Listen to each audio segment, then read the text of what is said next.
great to see you again. Wasn't it good last week to hear Judy's story and to look at the story of Mary and see how both those women released promises and opened doors for their children. They made a difference in their children's lives.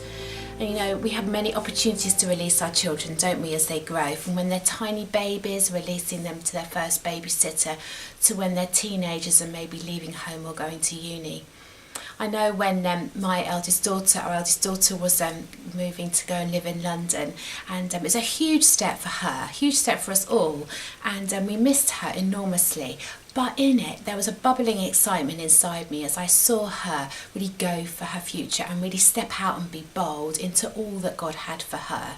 And that bubbling excitement is what Father God wants us to experience, us to share as we watch our children grow in Him. He wants, as we partner with Him, we can share in that excitement and joy as they take steps to move closer to God and move into all that He has for them. And I love the stories in the Bible where we see people's lives, their beginnings, not determining their future. And we've got people like Joseph, who was left in a pit as a teenager, and he went on to become Prime Minister of Egypt.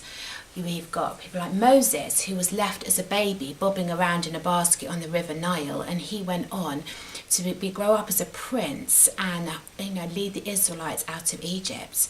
We've got David, who started life as a shepherd boy and went on to become king. And today we're going to be looking at Esther and how she started life orphaned and losing her parents, but she went on to become queen and hold a significant place in Israelite history. And all those people I would have mentioned would have had significant others who were caring for them, encouraging them, cheering them on as they went for more of God in their lives. And as you look at the story today, you'll see Esther's adopted dad doing just that for her. And we can be doing that for our children today. There's so much hopelessness in the world today, isn't there? You know, it shows in the mental health issues that are on the increase in our teenagers and young children even. And we have an opportunity to speak life and hope into their lives. And when that is done with empathy, it's a big word that Simon and I are learning in our family life, but empathy is having love and understanding, so that when it feels like maybe our children have messed up, made a mistake, gone off course, we can stand loving them with care and understanding, continuing to speak that hope and destiny over their lives. So I know that God has got so much for our children. He wants them to live in the fullness of who they are, with their gifts and their talents. And so I hope you really enjoy this session and enjoy the story of Esther, because it is really one of my favourites. See you later.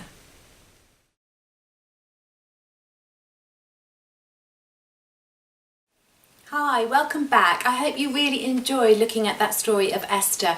It's great, isn't it? Mordecai thought and believed really big for his adopted daughter. It's such an encouraging story to help us believe big for our children. Now, I've got Juliet here, a good friend of mine, and she's going to tell us a story about a journey she walked with a family as they believed big for a little girl called Lily. So, Juliet, welcome. Hi. Let's start at the beginning of the story where you met this family.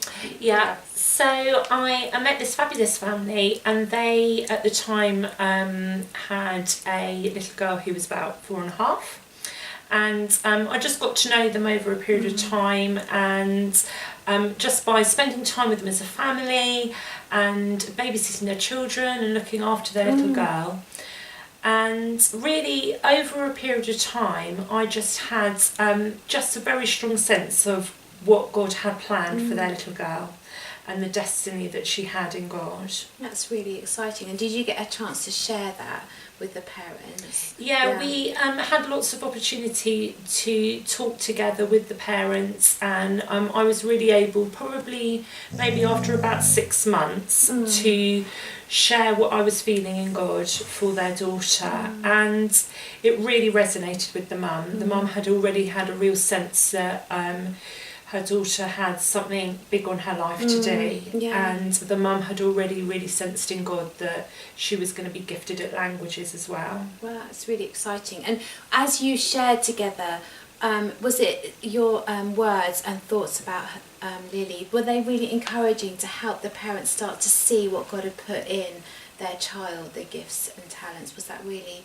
equipping for them? Yeah, it was really equipping for them, and I think also it was about partnering with them, Yeah. and about them actually seeing what was already there. Right. And so the more we talked about this and prayed together and prayed for their daughter, the more actually they were seeing things that were already there. Right. So she was always very compassionate towards homeless people. She was always wanting to go and speak to people who were looking sad, and things like that just became more and more apparent, but they'd always been there. It's so encouraging to hear this story, because it's helping us on our journey as we see our children God's way. And so over this time you were praying with the parents, and that vision began to take shape, did it, in your hearts? Yeah, it began to take shape and things became more and more clear.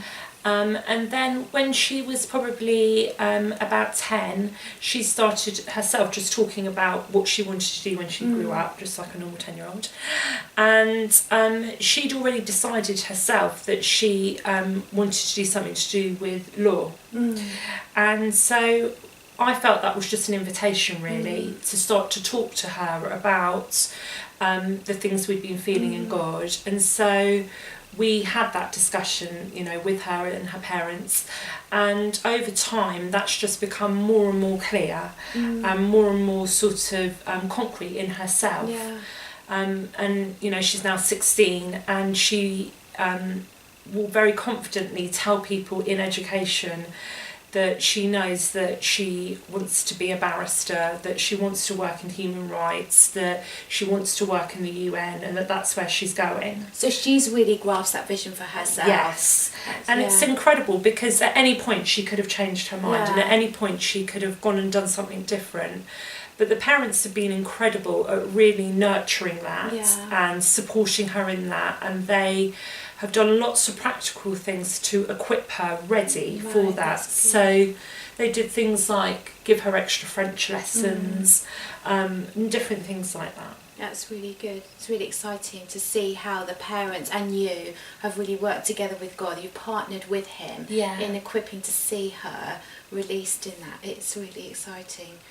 Thank you, Juliet. It's been really encouraging to hear that story and hear how you have walked with the parents and really partnered with God and seen those promises fulfilled. And we want to hopefully hear the end of the story, see where she goes. But it's, I hope you just take that and encourage you and to really think big and believe big as we